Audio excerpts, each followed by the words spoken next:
Yesterday, Sunday, May 13, 2025, President Bola Ahmed Tinubu announced the passing of the death of his immediate predecessor, Muhammadu Buhari, who died in a London hospital.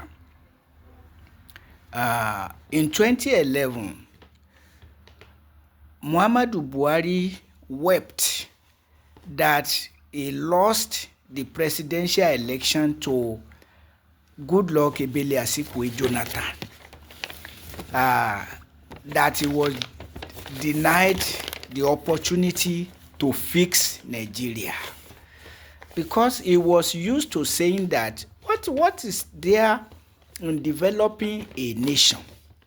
You fix the roads, you fix electricity, you fix water.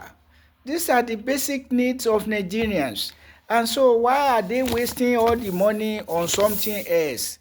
That was how Muhammadu Buhari used to weep over his lack of opportunity to return as Nigeria's head of state, because he was Nigeria's military head of state from 1983 to 1985.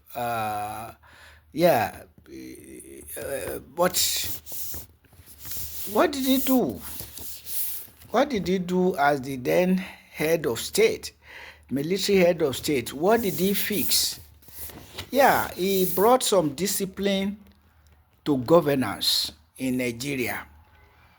But the credit was given to his deputy more than to himself, Major General Babatunde Idiagbon.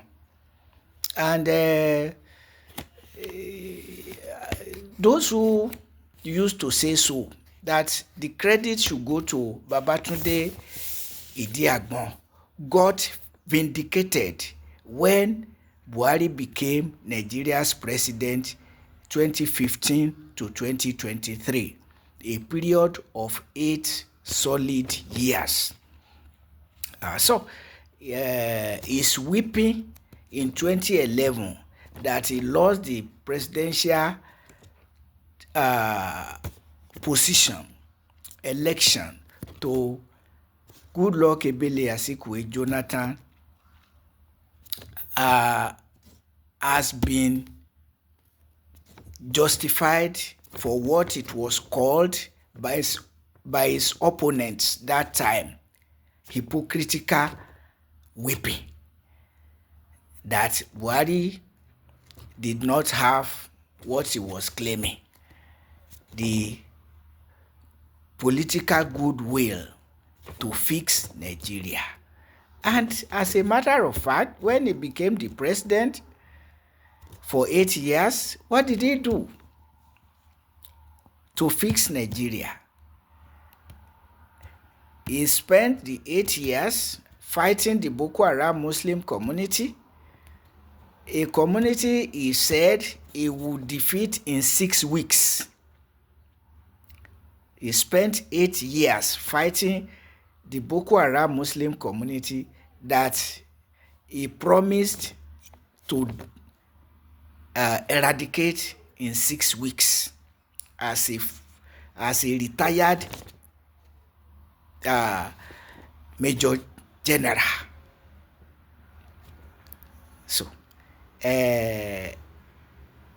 And on his way out of power in 2023, he foisted on Nigeria Bola Ahmed Tinubu, who promised to continue the good works of Muhammadu Buhari. And Nigerians were wondering, what good works? The good work of perpetuating war against the Boko Haram Muslim community, ravaging human lives and economic resources of Nigeria. The good work of the empowered S-men terrorists empowered by Muhammadu Buhari, the unbridled corruption leading to worsening mass abject poverty, worse than under his predecessor, Goodluck Ebele Azikiwe Jonathan, who also squandered his 4 years fighting the Boko Haram Muslim community, to which Muhammadu Buhari added empowerment of the herdsmen terrorists. And unfortunately, that is what President Bola Ahmed Tinubu has been doing, perpetuating the war against the Boko Haram Muslim community, sustaining the herdsmen terrorism, and worse than ever before, claim to remove non-existent fuel subsidy as an opportunity to skyrocket fuel price and even remove subsidies from other basic necessities of life, including electricity, kerosene, gas, education. So, where Nigeria's petrol money is going, for the most part, is not known, because even most projects are hung on loan, World Bank loan, IMF loan. So, sinking Nigeria in debts despite removing so-called fuel subsidy and other subsidies, still sinking Nigeria in debts. Like, I'm paying workers pittance. So the economy is moribund, with foreign investors relocating from Nigeria and local businesses shrinking, dying. So ultimately, what are Nigerians to mourn in the death of Muhammadu Buhari? Muhammadu Buhari, throughout his presidency, was going to London for Medicare. Sometimes weeks, sometimes months. And in 8 years, Muhammadu Buhari could not fix any hospital where his ailment can be taken care of, and people with similar ailments that could not afford to go abroad. 8 years, what did he achieve? And so, after his 2 terms ended, Muhammadu Buhari kept going to London for medical care. So, what did he achieve for Nigeria? He wept hypocritically for years, saying that he was looking for the opportunity to fix Nigeria. How did he fix Nigeria when he could not furnish any hospital or clinic? For instance, the presidential clinic is there that could be he could have upgraded to have everything, and better still, military hospital. At least in each zone of the federation, military hospital, well equipped, standard, where privileged people like him could go, and also the less privileged could go, in a nation that cares, with politicians who care for the citizenry and for the nation. But that's what Buhari came to do, to loot, to squander human lives and economic resources on war with Boko Haram, on herdsmen terrorism. And so before he ended his terms, armed bandits started mushrooming worse than ever before. It used to be kidnappers brought about by the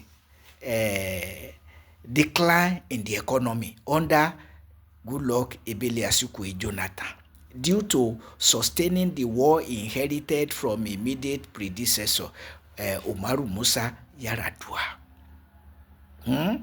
So, added to the war, herdsmen terrorism, added to kidnapping, armed bandits invading villages and committing all manners of hardship on the people, and being sustained by his predecessor Bola Ahmed Tinubu, who he foisted on Nigeria, sustaining the insecurities and worsening the economic situation of Nigeria, removing subsidies to be subsidizing pilgrimages, and claiming to be transferring funds to indigent households, while turning workers to indigent households for being paid less than living wage.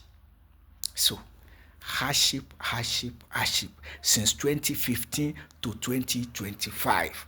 What are Nigerians to mourn in the death of the former president Muhammadu Buhari? But of course, he is being mourned by his own Nigerians,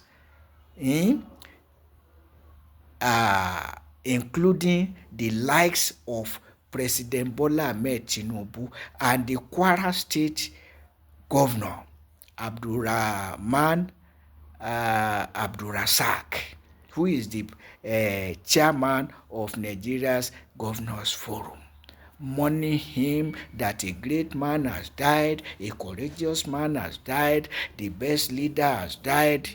God have mercy on Nigeria. That is the mentality. That is the corruption arising from the introductions of Christianity, Islam, and Western education. Boko Haram. Even by the rulers of the Academic Staff Union of Nigerian universities, who amended the constitution of ASU to be extorting a percentage of each member's monthly salary and getting fraudulent end academic allowance from government to stall the 2009 agreement, bordering on welfare packages and increment of salaries for federal universities workers. So, what are Nigerians benefiting from in the introduction of Islam, Christianity, and Western education than Boko Haram in church, mosque, and society?